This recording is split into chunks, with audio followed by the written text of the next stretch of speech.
संसद के विशेष सत्र के पहले दिन केंद्रीय कैबिनेट ने महिला आरक्षण बिल को मंजूरी दे दी है। सबसे पहले सितंबर 1996 में एच.डी. देवगौड़ा की सरकार ने महिला आरक्षण विधेयक को संसद में पेश किया था। इसके बाद से लगभग हर सरकार ने इस विधेयक को पारित करने की कोशिश की है। यूपीए सरकार 2010 में राज्यसभा में इसे जरूर पारित करने में सफल रही, लेकिन ये विधेयक जाके लोकसभा में अटक गया। महिला आरक्षण विधेयक के इतिहास पर अगर नजर डालें तो पता चलेगा कि 27 सालों का ये यात्रा इतनी आसान नहीं थी। 12 सितंबर 1996 को एच.डी. देवगौड़ा की सरकार ने 81वें संविधान संशोधन विधेयक के रूप में संसद में महिला आरक्षण विधेयक को पेश किया था। उस समय यूनाइटेड फ्रंट की सरकार थी, जो 13 पार्टियों का गठबंधन था, लेकिन सरकार में शामिल जनता दल और अन्य कुछ पार्टियों के नेता महिला आरक्षण के पक्ष में नहीं थे।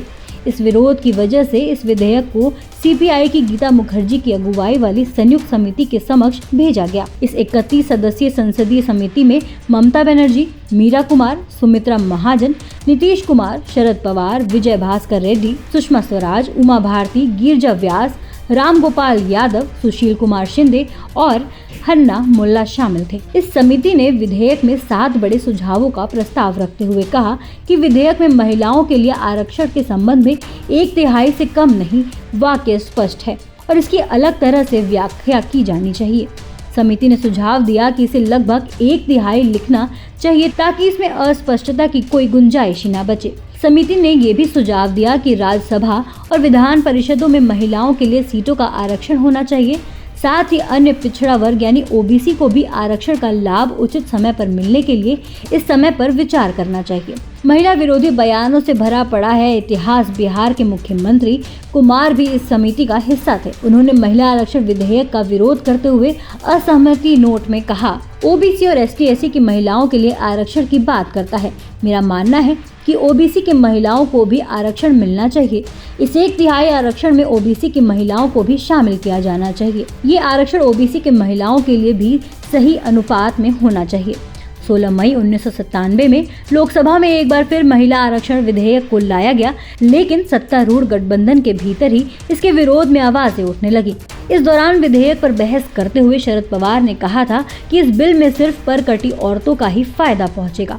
परकटी शहरी महिलाएं हमारी ग्रामीण महिलाओं का प्रतिनिधित्व कैसे करेंगी? उनके इस बयान से विवाद खड़ा हो गया था। हिंदी भाषी क्षेत्र के नेताओं ने इस विधेयक का पुरजोर विरोध किया था। इस वजह से यूनाइटेड फ्रंट सरकार इस बिल को पास नहीं कर पाई थी और ये अंधे मुंह गिर गया था। विधेयक पारित कराने का प्रयास बार बार होता रहा। फिर 1998 में 2004 के बीच बीजेपी की अगुवाई में एनडीए सरकार ने कई बार महिला आरक्षण विधेयक को पारित करने की कोशिश की।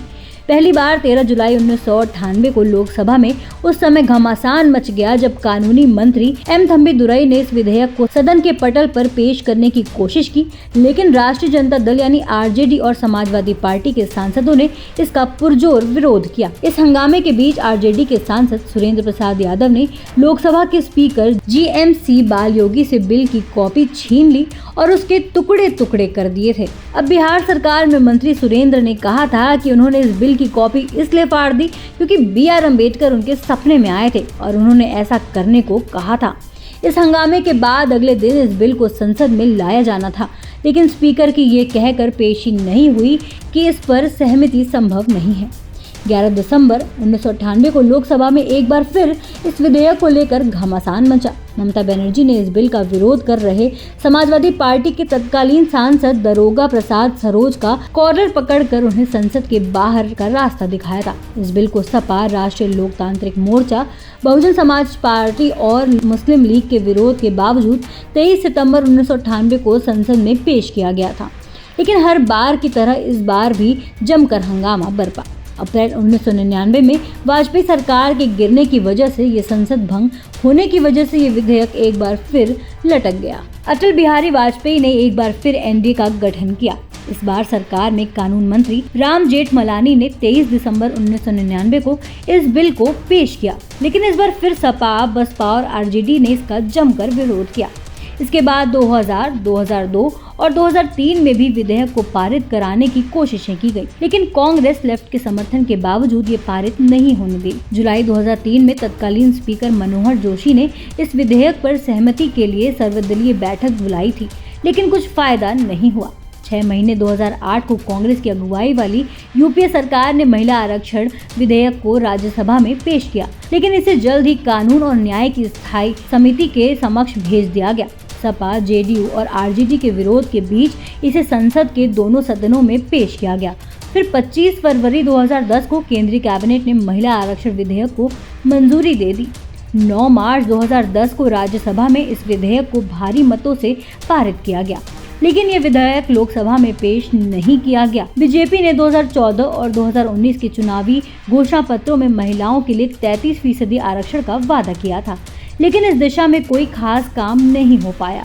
लेकिन 18 सितंबर 2023 को कैबिनेट की अहम बैठक में महिला आरक्षण बिल को मंजूरी दे दी गई।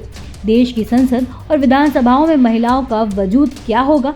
दरअसल संसद और अधिकतर विधानसभाओं में महिलाओं का प्रतिनिधित्व 15% से कम है। सरकारी आंकड़ों के मुताबिक 19 विधानसभाओं में महिलाओं की भागीदारी 10% से भी कम है। मौजूदा लोकसभा में 543 सदस्यों में से महिलाओं की संख्या 78 है, जो 15% से भी कम है। राजनीति में महिलाओं के लिए आरक्षण की राह कभी आसान नहीं रही। राज्यसभा में महिला सांसदों की संख्या महज 32 है, जबकि कई राज्य विधानसभाओं में महिलाओं का प्रतिनिधित्व 10% से भी कम है। महिला आरक्षण बिल आज के समय में जरूरत है।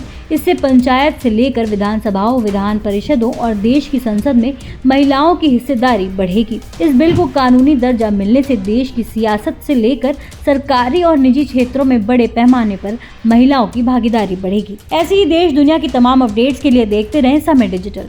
वीडियो को लाइक करें, दोस्तों के साथ शेयर करें और चैनल को सब्सक्राइब करना बिल्कुल ना भूलें।